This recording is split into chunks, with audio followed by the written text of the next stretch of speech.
Hi, how's everyone out there doing today? I am super excited to be here with the amazing, marvelous Mel Kelly. Mel is the author of Born in Ireland, Made in Germany. And then what we're going to talk today about his dating disasters. So check Mel out at Amazon if you get the time.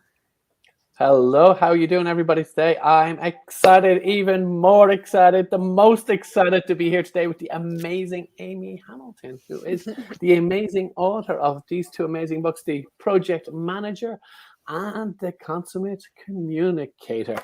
So, welcome to all you guys here. I'm looking forward to another great podcast today. Mel, how many times did you say amazing? Well, how much coffee have you had? Well, my normal word is fantastic, but amazing is easier. Amazing is as well 3 syllables. Fantastic is 3 syllables too. But it's amazing. Just when it's Amy, amazing. You see, it's easier to. So fantastic, Amy. But there's other adjectives in the English language. What about fabulous, terrific? Yeah, or excited. Excited. How's that one? I'm excited. I'm just so that's excited. Your favorite word, excited. Yeah, excited. Excited. I'm working on that one. I'm just so excited. America, I'm excited. I'm excited. Okay, so Mel is coming to us from Munich, Germany, but he was actually born in Ireland, as he writes about in his first book. And he was excited. And he was excited because he had exhausted the dating pool in Ireland and had to flee the country for a new one. For a slightly larger dating pool, yes, absolutely. Yes. So Mel, we've got a tough topic today. Yes. So what is our topic today, Amy? What is your extraordinarily bad, the worst dating advice that you can give to our audience? And this was a fan question. Is should you date coworkers? Yes. Well, okay, that's the end of the segment. 2 minutes in, we're wrapped up. Yes, date coworkers. Last week we talked about pitfalls there. Last week we talked about the 30 date challenge. You want to do it really bad, go 30 colleagues, 30 dates with 30 colleagues. Well, this might even be worse than the lingerie store. Dating 30 colleagues in 30 days. 30 colleagues. And the important thing is that they're all kind of up your hierarchy a little bit as well. So you know that there's going to be all sorts of issues about power and So what if you're at the top of the food chain? What if you're like the boss? Ooh, if you're the boss, then damn. Well, I mean, then you're into a whole other set of challenges. I mean, look at Bill Gates.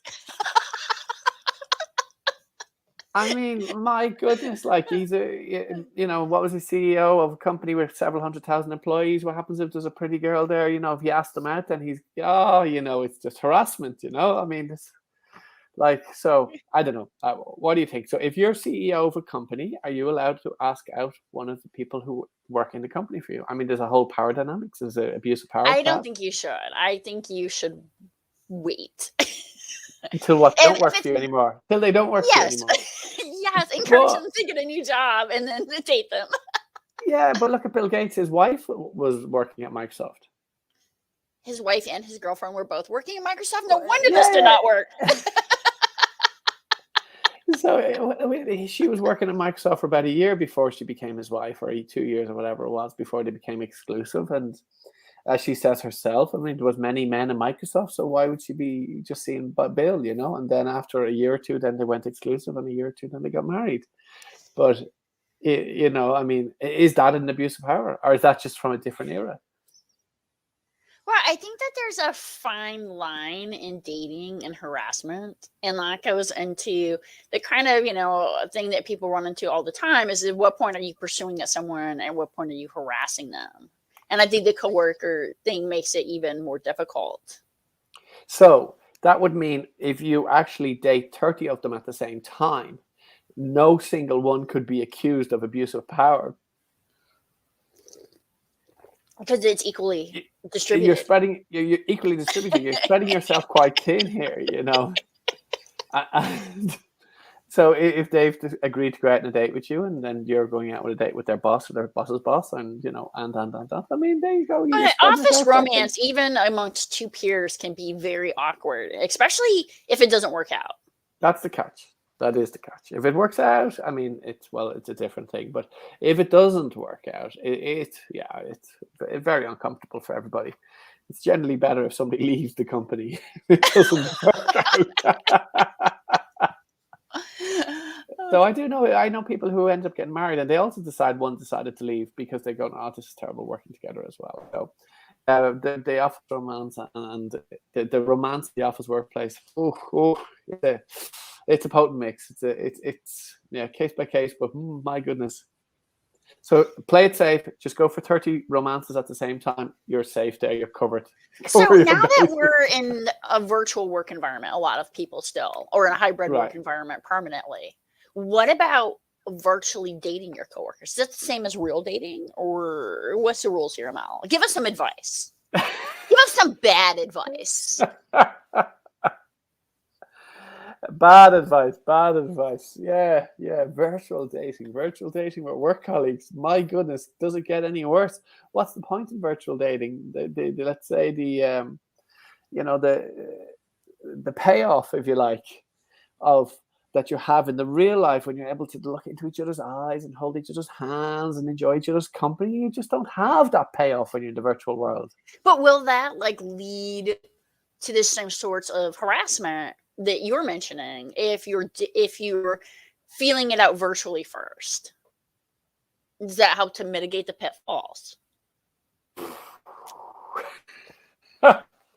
I like the way you asked that question and took a sip of the coffee going, ball into your court, Mel. Let's see how you handle that one there.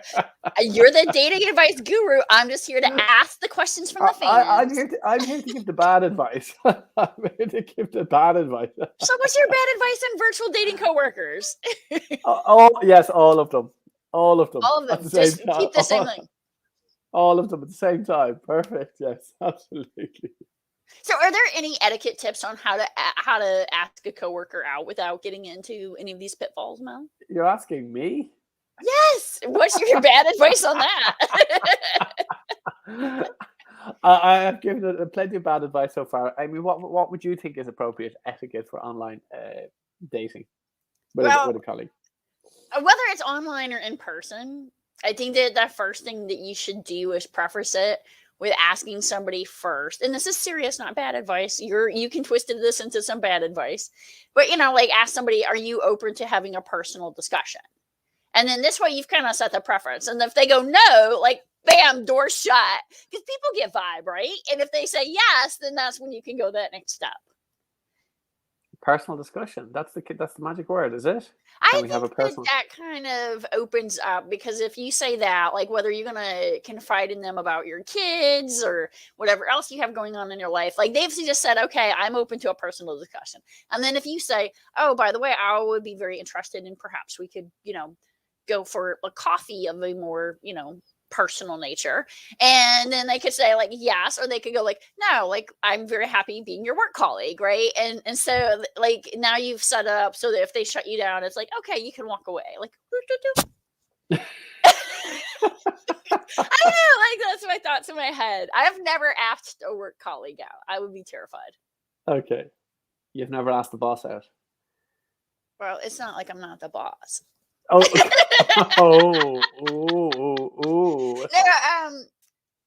But I mean, there definitely is, that workplace dynamic, right? Of, we've talked about. So is this terrible advice? Is this the worst way to handle the situation, or what advice can you give that's really bad? Well, I think your advice is better than my advice, But yes, I definitely would say dating colleagues is it's a minefield. It can be a happy minefield. It can end up in marriage. I know people who end up getting married from office romances. Well, I feel like your advice is just walk up behind them, put your arm around them, and say, "Hey, let's go out, baby." Jesus Christ, Amy! That's some terrible advice. You're trying to get me cancelled here or something like that. My goodness. Here we are. Finally, we're getting around to some emancipation, some respect for all people. In the world here, you're putting me back in the Stone Age. Jesus Christ, Amy. No, but that's a really good point, Mel, is, be respectful of each other. And it's super important that you're aware that, no means no. And, that's a little bit of a heavy topic, so we're going to go back to the lighter side and plan for our next episode. We kind of alluded to it a little bit today. But one of the questions is should you do long distance dating, which may involve virtual dating or not? And looking forward to talking to everybody next week. Choose. Tschüss, tschüss, tschüss, ciao, ciao. See you.